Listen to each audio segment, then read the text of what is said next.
السلام علیکم ناظرین، کیا آپ نے کبھی سوچا ہے کہ ایک ایسا باپ کیسا محسوس کرتا ہوگا جو اپنی آنکھوں کے سامنے اپنے جوان بیٹے کو قربان ہوتے دیکھے؟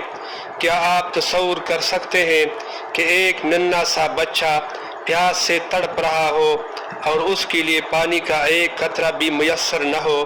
کیا آپ نے کبھی ایسی رات کا تصور کیا ہے جس میں چند درجن لوگ ہزاروں کے لشکر کے سامنے کھڑے ہوں مگر ان کے دلوں میں خوف کا نام و نشان نہ ہو؟ آج میں آپ کو تاریخ کے اس باب میں لے کر چلتا ہوں جہاں ریت بھی روئی تھی، آسمان بھی غمگین تھا اور انسانیت نے قربانی، وفا اور حق کی سب سے عظیم مثال دیکھی تھی۔ سن 61 ہجری، سرزمین کربلا، دور دور تک پھیلا ہوا سنسان ریگستان، جلتا ہوا سورج، گرم ریت اور فرات کا دریا قریب ہونے کے باوجود پیاسے خیمے۔ یہاں امام حسین بن علی اپنے اہل بیت اور وفادار ساتھیوں کے ساتھ موجود ہے۔ بچوں کے خشک ہونٹ ہے، خواتین کی آنکھوں میں فکر ہے، مگر سب کے دل اللہ پر بھروسے سے بھرے ہوئے ہیں۔ دوسری طرف ہزاروں کا لشکر موجود ہے، گھوڑوں کی ٹھاپیں، ہتھیاروں کی چمک اور جنگ کی تیاریاں، لیکن امام حسین کے خیموں میں عبادت، صبر اور سکون کا ماحول ہے۔ رات عاشورہ، سورج غروب ہو چکا ہے، آسمان پر تارے جگمگا رہے ہیں، ہوا میں عجیب سی خاموشی ہے۔ ایسا لگتا ہے جیسے زمین اور آسمان بھی آنے والے وقت کے منتظر ہو۔ امام حسین اپنے ساتھیوں کو جمع کرتے ہیں، فرماتے ہیں، دشمن صرف مجھے چاہتا ہے، تم میں سے جو جانا چاہے چلا جائے۔ یہ سن کر ہر طرف خاموشی چھا جاتی ہے۔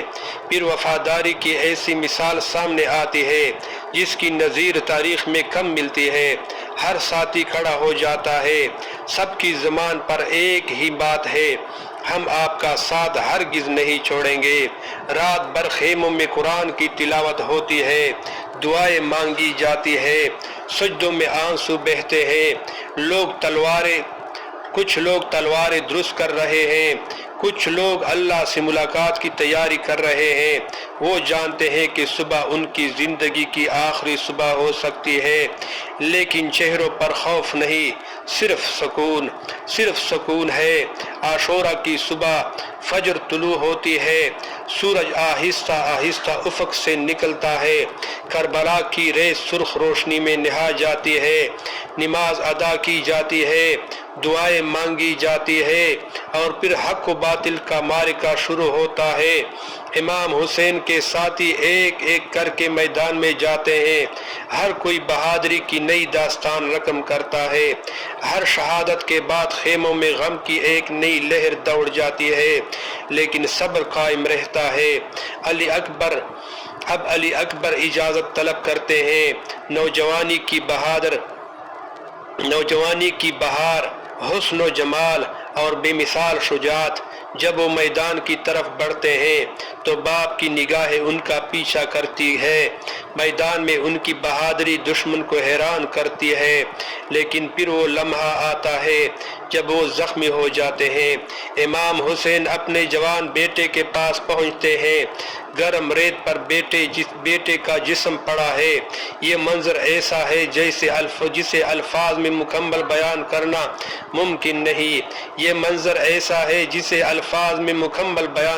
ممکن نہیں۔ علی اصغر کی پیاس، وقت گزرتا ہے، پیاس شدت اختیار کر چکی ہے۔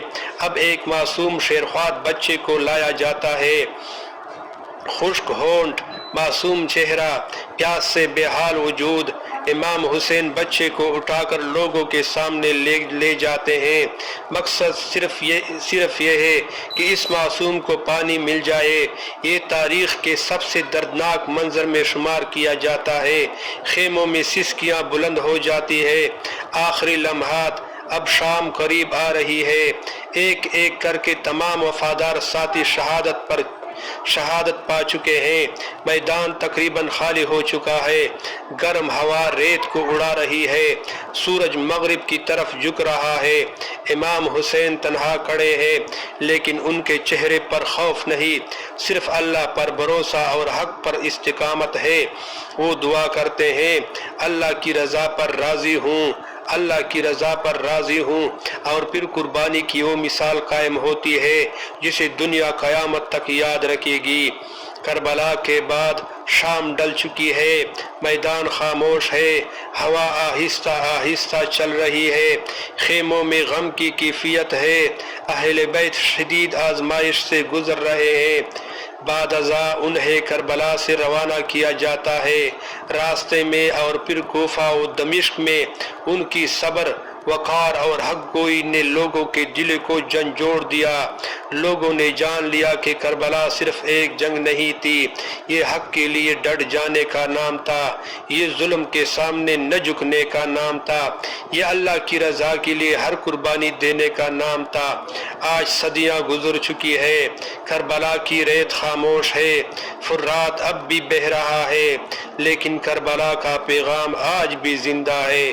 جب کوئی مظلوم حق کے لیے کھڑا ہوتا ہے، جب کوئی انسان سچائی پر سمجھوتا نہیں کرتا، جب کوئی شخص اللہ کی رضا کے لیے قربانی دیتا ہے، تو دنیا کو کربلا یاد آ جاتی ہے، اور کربلا آج بھی پکار کر کہتی ہے، حق کی راہ مشکل ضرور ہوتی ہے، لیکن سچائی کبھی شکست نہیں کھاتی۔ یہی وہ پیغام ہے جس نے واقعہ کربلا کو تاریخ کا ایک واقعہ نہیں بلکہ قیامت تک زندہ رہنے والا سبق بنا دیا۔